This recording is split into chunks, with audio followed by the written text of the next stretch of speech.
ETV YouTube ఛానల్స్లో మీ వ్యాపార ప్రకటనల కోసం ఈ నంబర్కి కాల్ చేయండి.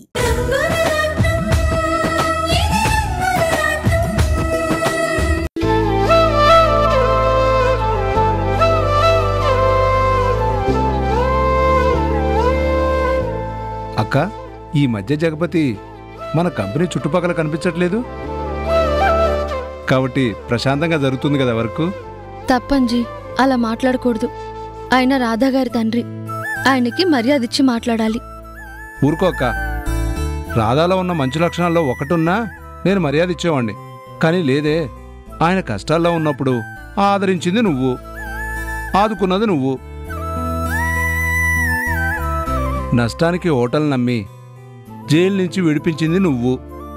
కానీ ఆ మనిషికి నీ మీద ఇంత కూడా కృతజ్ఞత లేదక్కా. అలాంటి వాడు మారడక్కా. అలాంటి వాడి గురించి మంచిగా మాట్లాడక్కర్లేదు.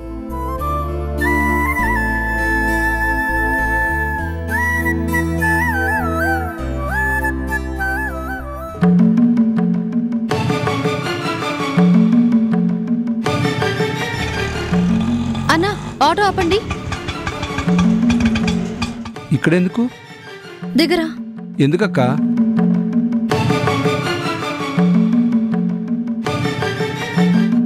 రారా.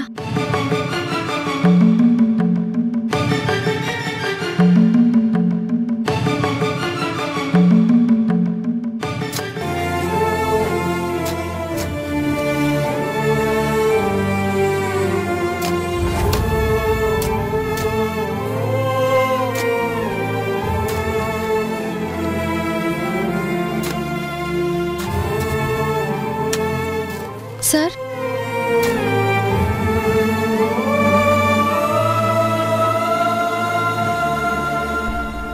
అమ్మా రాణి, నువ్వేంటమ్మా ఇక్కడున్నావు? ఇదే మాట నేను అడుగుతున్నాను సార్. మీరేంటి ఈ పని చేయడం ఏంటి? తప్పే ఉందక్క. ఏ పని పాట లేకపోతే ఇంట్లో ఉండి నిన్ను సాధించడమే కదా. కనీసం ఇలాంటి పని చేస్తే కష్టం విలువేంటో తెలుస్తుందిలే. కష్టపడే వాళ్ళ విలువేంటో కూడా తెలుస్తుంది. నోర్ముయ్, ఇంకొక మాట మాట్లాడితే పళ్ళు రాలగొడతాను. ఎందుకమ్మా అంజిని తిడతావు? అంజి చెప్పింది నిజమే కదా. ఎన్నాళ్ళు నా కళ్ళు నెత్తిమీదకెక్కి మిమ్మల్ని నానా మాటలన్నాను. నా కొడుకు మంచం మీదున్నా వాణ్ణి పట్టించుకోకుండా వాడిని ఎగతాళి చేశాను. కాని నువ్వు మాత్రం వాణ్ణి కంటికి రెప్పలా కాపాడుకుంటున్నావు.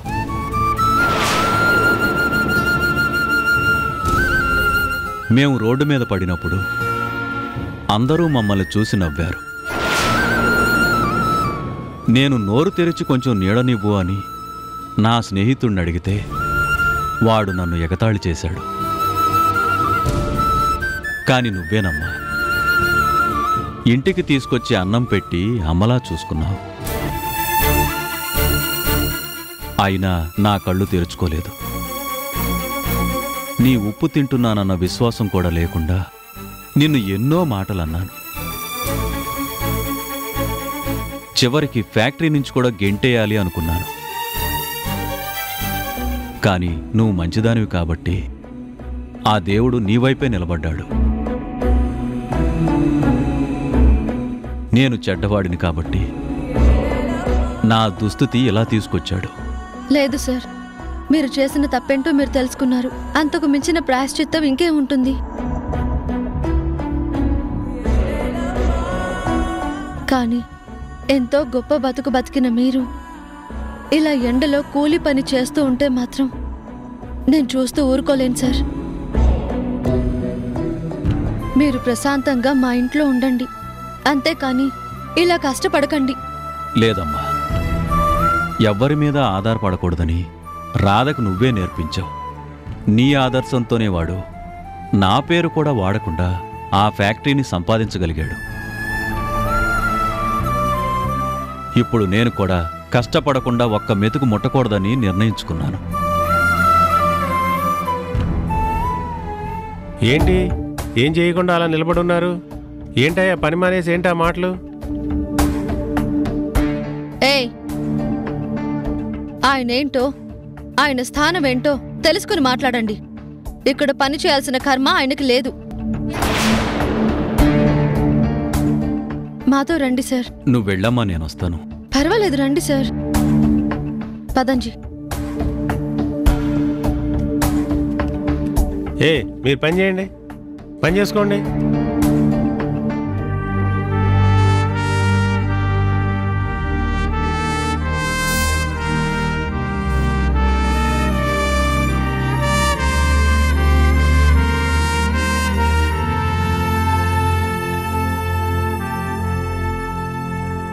అయ్యా, కాఫీ తీసుకోండి.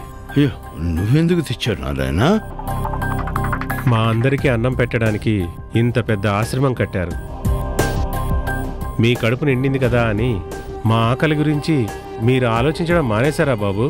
అదేంటి నారాయణ, నేను ఒక్కనే బ్రతకాలనుకుంటే అది స్వార్థం అవుతుంది. అది అందరూ కలిసి సంతోషంగా ఉండాలనుకుంటే అది జీవితం అవుతుంది. ఒంటరిగా పుట్టిన పోయేటప్పుడు నలుగురు మోసుకుంటూనే వెళ్ళాలి. కళ్ళు మూసేంత వరకు నలుగురిని కలుపుకుంటూనే బ్రతకాలి. అయ్యా, అందరికీ మీ అంత గొప్ప మనసు ఉండదు కదా. నీడనిచ్చిన కొమ్మనే నరుకుతున్న రోజులివి. ఇలాంటి రోజుల్లో కూడా దేవుళ్ళ మీరున్నారు కాబట్టి ఇల్లు లేని తిండి లేని నాలాంటి వారందరికీ ఈ ఆశ్రమం దేవాలయమైంది.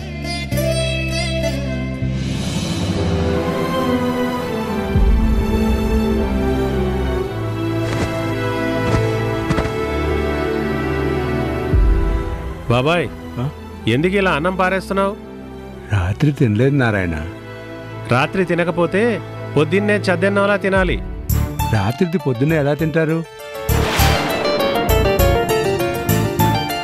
ఏంటి చీ అంటున్నావు? నీ ఇంట్లో వాళ్ళు నీకు అన్నం పెట్టట్లేదనే కదా నువ్వు వచ్చి ఇక్కడ ఉంటున్నావు. కన్న తండ్రి కన్నా కడుపున పుట్టిన పిల్లల కన్నా ఎక్కువగా సూర్యంబాబు మనందరినీ చూసుకుంటున్నారు. ఇలాంటి దగ్గర ప్రతి మెతుకుని కళ్ళకు అద్దుకుని మరీ తినాలి, అంతేగాని ఇలా పారేయకు బాబాయ్. అలాగే నారాయణ.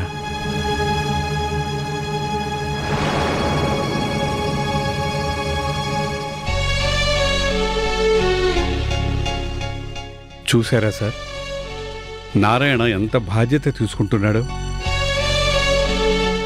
నిజమే చలపతి గారు, నేను నారాయణ మొదటిసారి చూసినప్పుడు ఈ జాలి, దయ, ప్రేమ ఇవేవి లేకుండా చూశాను. కానీ ఈ మనిషిలా మారిపోవడం నాకు చాలా ఆశ్చర్యంగా ఉంది.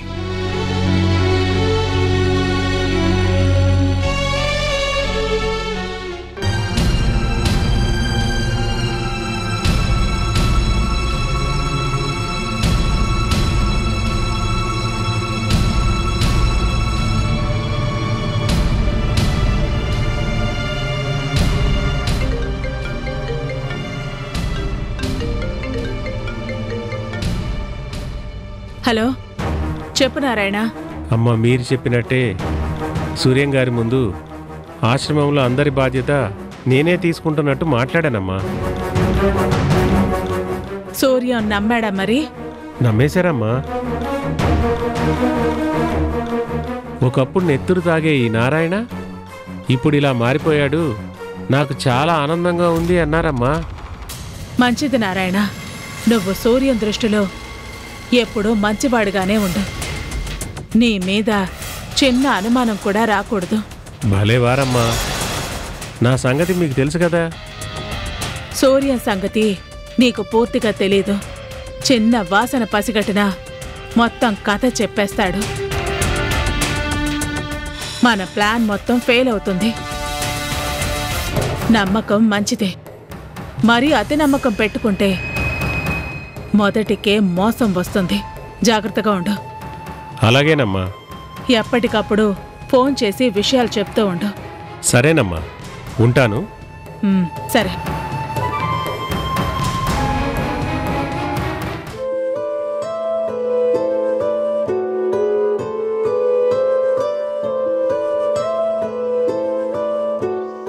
రండి సార్. అక్కడే ఆగిపోయారేంటి?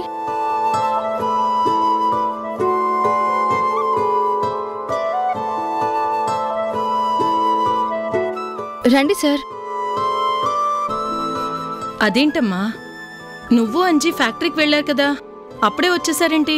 ఎంతో గొప్పగా బ్రతికిన మనిషి ఎండలో కష్టపడుతుంటే నేను చూడలేకపోయానమ్మా, అందుకే తీసుకొచ్చాను.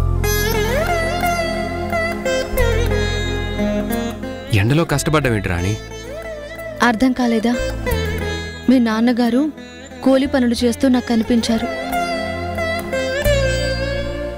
అది చూసి నేను తట్టుకోలేకపోయాను. ఏసీ రూమ్లో ఉండేవారు. కాలు బయట పెడితే కారుల్లో తిరిగేవారు.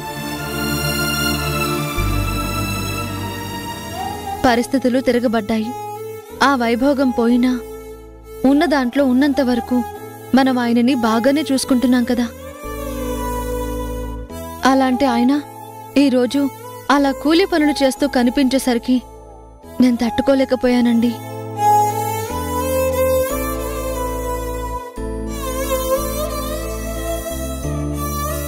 మీరు కూలి పని చేశారా? అవును శారదా, ఇన్ని రోజులు డబ్బుకే విలువిచ్చాను. డబ్బు లేని వాళ్ళని చాలా చులకనగా చూశాను.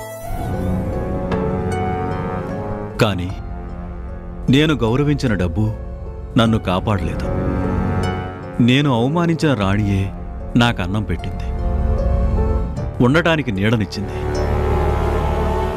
తనని నానా మాటలు అన్నా కూడా ఎంతగానో సహించింది.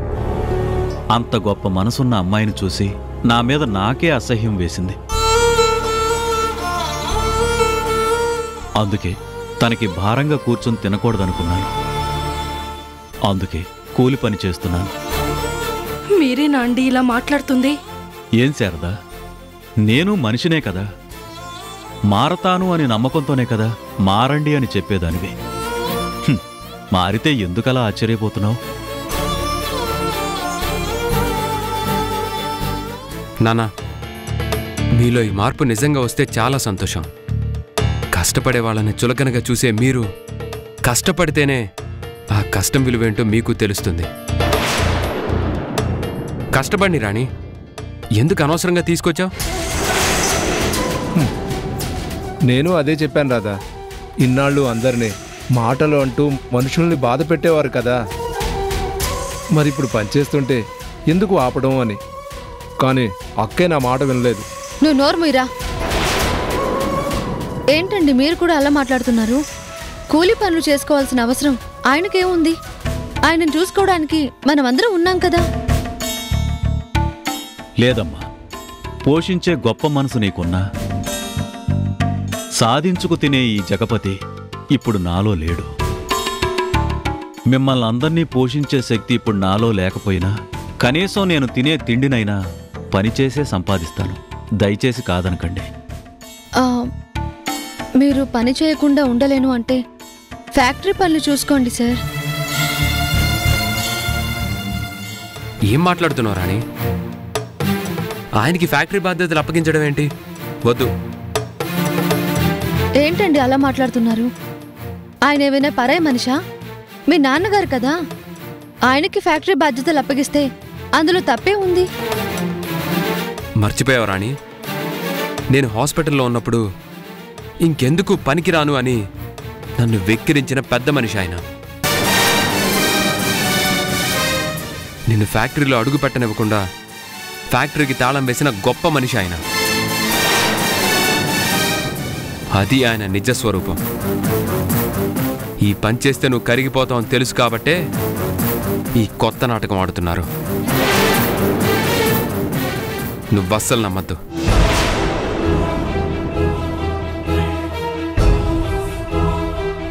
అమ్మా రాణి, బాబు అంతలా చెప్తున్నారు అంటే ఒక్కసారి ఆలోచించమ్మా.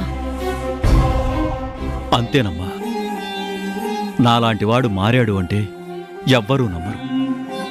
నువ్వు దేవతవి కాబట్టి నమ్మావు, నా బాధ అర్థం చేసుకున్నావు. నాకు ఆ ఫ్యాక్టరీ బాధ్యతలు వద్దమ్మా. నేను కూలి పనే చేసుకుంటాను. అప్పటికైనా వీళ్ళ కళ్ళు తెరుచుకుంటాయి.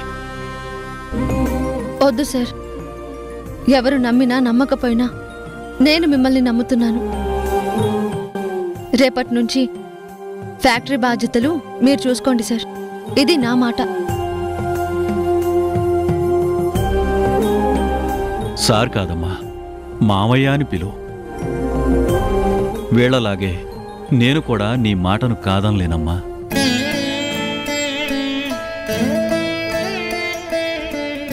ఆయనతో జీవితాన్ని పంచుకున్న నేను ఆయనని మార్చలేకపోయాను. కానీ నువ్వు మార్చావు రాణి. నిజంగా నువ్వు దేవతవి. అలాగే రాధా కూడా తొందరగా కోలుకొని మళ్ళీ నార్మల్ అయితే అందరం ఆనందంగా ఉండొచ్చు. అవును శారదా, అందరి ఆనందాన్నే నేను కూడా కోరుకుంటున్నాను.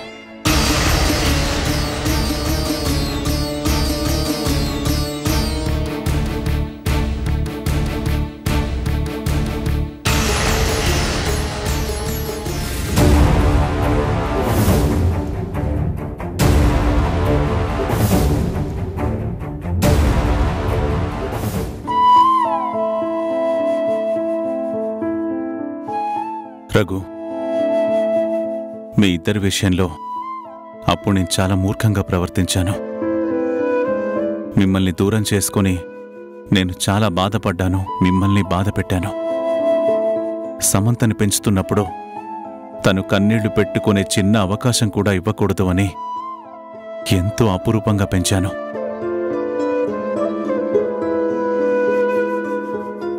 నీలాగే తను కూడా ప్రేమించి పెళ్లి చేసుకుంది. కానీ నువ్వు సీత ఒకరంటే ఒకరు ప్రాణంగా ఉండేవారు. కానీ వంశీ విషయంలో అలా జరగడం లేదు. మళ్ళీ వాళ్ళిద్దరిని ఎలా కలపాలో నాకు అర్థం కావడం లేదు. అమ్మా సీత,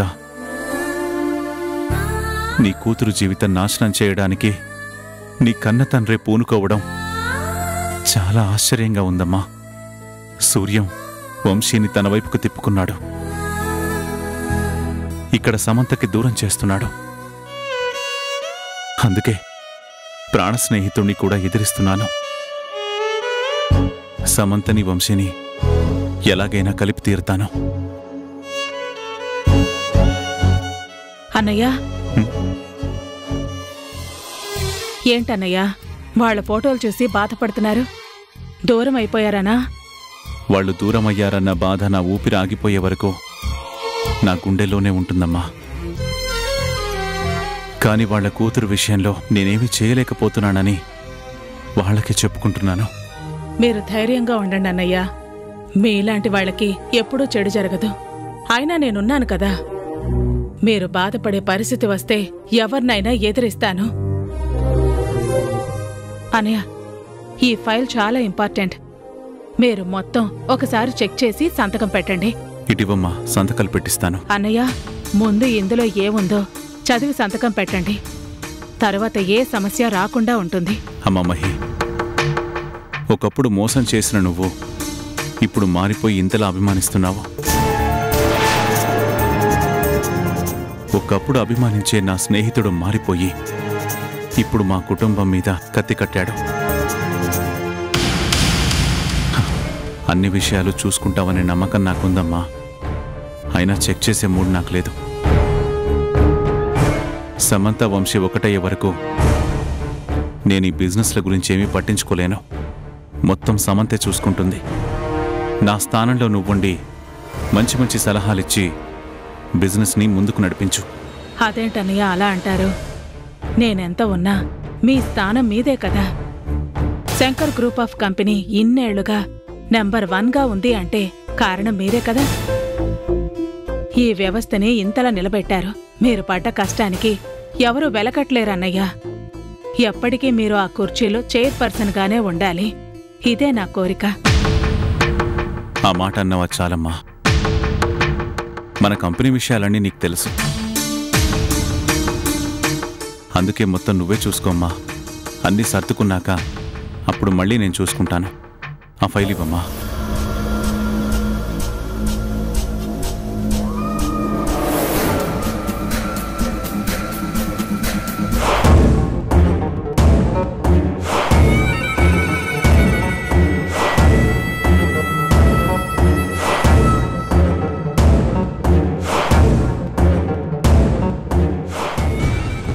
సరే అన్నయ్య, మీరు చెప్పినట్టే మీ మాటని నేను కాదని ఎందుకంటాను, శాసనంగానే భావిస్తాను. ఇలా ఇంట్లో ఉంటే మీ మనసు బాధగా ఉంటుంది. సరదాగా అలా క్లబ్కి వెళ్ళిరండి అన్నయ్య, కాస్త రిలీఫ్గా ఉంటుంది. అలాగేనమ్మా.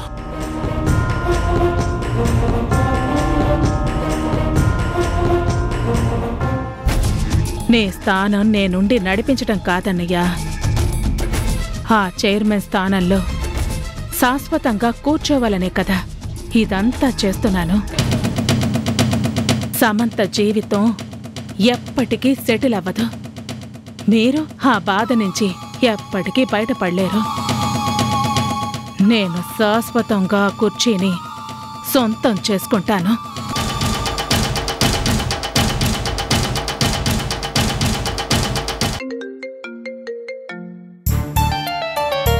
హలో శంకర్, నేను సూర్యానే. పరిచయం అక్కర్లేదు. స్నేహితుడిగా మర్చిపోయినా శత్రువుగా గుర్తుపెట్టుకున్నాను. దయచేసి నేను చెప్పేది విను. నేను చెప్పిన చోటికి రా, నీతో చాలా మాట్లాడాలి. అన్నయ్య, అంతగా చెప్తున్నారు కదా, వెళ్ళిరండి. ఒకవేళ నిజంగా మారి ఇద్దరూ కలిస్తే మా అందరికీ ఆనందమే కదా.